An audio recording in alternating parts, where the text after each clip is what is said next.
let's talk about Eric Packer, because what a character. Yeah. He must just be a gift to play. No, definitely. And also to have it come so out of the blue, and at a time where I was thinking a lot of different things about myself in terms of my career, thinking like maybe I should kind of hide for a minute.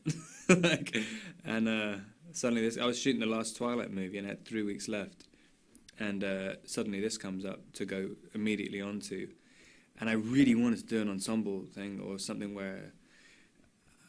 Or a tiny part. That's what I was looking for, and suddenly this thing comes up where in every single scene and is incessantly speaking, but also something which is so individual, and the writing was on such a higher level than I'd seen it since I've started acting, basically. Yeah, it's the opposite of hiding and the opposite of doing a small part. I mean, thematically, if we could kind of look at the movie that way, because there's some huge themes here, which is really exciting to see in a film this big. I mean, things like time, money, sex, death. No one ever mentions time. That's what the whole thing I thought about was. It's just about time. Absolutely, yeah. The zeptoseconds, the yoctoseconds, and that fantastic line you have about, once upon a time I was the youngest person, and now. God, you really like that. That's so cool. that's amazing. Seriously. No, yeah. That's like. It's funny. That's why you do it. I mean, it's doing something like this where my initial thought about it was it's like, oh God, I hope people will get it, because I really got it on like a sort of visceral level as soon as I read it, but couldn't explain it to anybody at all. And at Cannes I was thinking, oh, no one's gonna, and no one was really laughing. And I was like, why is no one laughing? This is funny. But yeah, I'm so glad that seeing some of the reactions that came out, it was really quite passionate reactions about it, which is great. At least there's some people who still want to watch movies like this. So it's kind of a film. Watching it, I almost can't imagine it being shot by a crew. It just seems so sort of hermetically its own thing. How was it as a set to work on?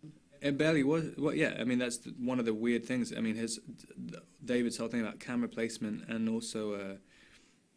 Just how the set was set up. I mean, you couldn't see anything outside, and the camera was on a crane that was remote controlled, and also a lot of the shots were 8 inches in front of my face, and so you kind of had a totally different relationship with the camera, which was it took a little while to get used to. So I mean, I didn't envy the other actors who only had 2 or 3 days to come in for their sequences, but you had a totally different relationship with the camera, where normally you're trying to reach the person who's looking through it. But on this, you're literally doing it to a machine. You kind of lose the connection, the human connection, which I thought was really interesting, and it felt really safe. It's like being underwater doing it. Safe isn't a word I would expect to hear applied to this film. Did you feel you were in sort of a kind of safe pair of hands with David? No, absolutely, yeah. I mean, there's kind of you can. I remember looking up his score on Rotten Tomatoes before he did it, because I didn't know how to do it at all at the beginning, and when I looked at his score, he was literally 98% or something, and it was average. And I was thinking what? No matter what, it's going to be something. And that's the whole thing. His movies have such a strong identity as well. It's never just going to be a series of events filmed with some music put over the top. It's always going to be a movie at the end, and whether people like it or hate it, it's always a self-concluding thing. And just finally, because I think we're running out of time, do you have a favourite David Cronenberg film now, or is maybe this? I really love this one, but I think also there's something really new about it, even in terms of his stuff. But I love Dead Ringers. That's one of my favourite movies, and the Scanners I really like as well.